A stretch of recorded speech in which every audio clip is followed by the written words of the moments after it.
नमस्कार मंडळी. तर या वालाच्या शेंगा आहेत, याला घेवडा पण बोलतात काही भागामध्ये. तर याची परफेक्ट अशी भाजी कशी बनवायची, चला तर मग आपण बनवायला सुरुवात करू. पहिलं तर घेवडा मस्त धुवून घ्यायचा आहे आणि घेवडा निवडून घ्यायचा आहे, कारण घेवड्यामध्ये खूप आळे असतात. किती टवटवीत दिसल्या तर ते एखादी तरी आळी घेवडा निवडून झाल्यावरती पुन्हा एकदा पाण्यानं धुवून घ्यायचा. कढईमध्ये थोडंसं 1 ग्लास पाणी टाकायचं, त्यामध्ये टाकायचं घेवडा वाल आणि त्यामध्ये मीठ टाकायचं. थोडंसं वाफ येईपर्यंत मस्त झाकून ठेवायचं. वाफवून घ्यायचे आहेत हे शेंगा, खूप छान लागतात आणि चवदार आणि झटपट होणारे आहेत. त्यासाठी कांदा, लसूण, कढीपत्ता, कोथिंबीर, टोमॅटो बारीक आणि कांदा हे सगळं कट करून घ्यायचं. तोपर्यंत कढई ठेवायची गॅसवरती आणि गॅसवरती कढई ठेवल्यावरती सर्वात प्रथम तर जिरे आणि मोहरी तडतडू द्यायचे मस्त. ते तडतडले की मग बाकीचं हवं ते साहित्य टाकायचं.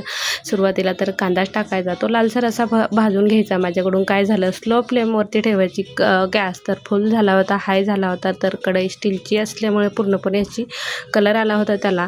करपलं काही नाही, पण कढई करपली होती. तर पुन्हा एकदा कांदा टोमॅटो टाकल्यावरती झाकून ठेवायचं. झाकून ठेवल्यानंतर 1 मिनिटाने पुन्हा काढायचं आहे. तर तुम्हाला जे आवडते जगभरातले घरातले मसाले टाकू शकता तुम्ही. मी तर लाल मिरची पावडर, काश्मीरी मिरची पावडर, कांदा लसूण मसाला आणि जिरे पावडर असं टाकत असते. तर मस्त जिरे पावडर वगैरे टाकलं आणि घरची लाल मिरची पण टाकायला विसरू नका. आणि तुमच्याकडे मसाला असेल तर मसाला चिमूटभर टाकायला विसरू नका. हळद पण टाकायची त्यामध्ये. आणि आपला घेवडा जो वाफवून घेतला आहे वाल, ती वाफवून घेतलेली वाल जी आहे ती यामध्ये टाकायची आहे मस्त.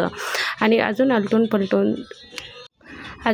पलटून घ्यायचे आहे. आणि मीठ आपण शिजताना टाकलेलं आहे, त्यामुळे अजून थोडंसं मीठ ॲड करायचं. आणि त्यामध्ये सगळ्यात महत्त्वाचं म्हणजे यामध्ये तुम्ही बटाटाही घालू शकता बरं का. बटाटाही यामध्ये अप्रतिम लागतो. यावेळेस मी घातला नाही किंवा कित्येक वेळेस घालत नाही मी. जास्त एवढा छान नाही लागत. जसा फरसबीमध्ये बटाटा चांगला लागतो तसाच वालमध्ये एवढा छान नाही लागत आहे. तुम्ही नाही टाकला तरी चालेल, पण शेंगदाण्याचं कूट अवश्य टाका, कारण त्यानं भाजी अशी अप्रतिम आणि चवदार आणि मस्त होऊन जाते. आणि मग ती सुक्की भाजी असल्यामुळे त्यामध्ये आपण पाणी पण जास्त नाहीच ॲड करणार आहे, म्हणजे सुक्की असल्यामुळे शेंगदाण्याचं कूट हे कंपल्सरी पाहिजे.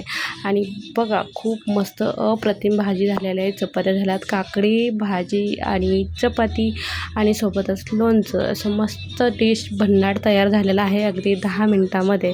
तर व्हिडिओ कसा वाटला, लाईक शेअर सबस्क्राईब करायला विसरू नका. भेटूया असेच एका नवीन व्हिडिओमध्ये. तोपर्यंत बाय.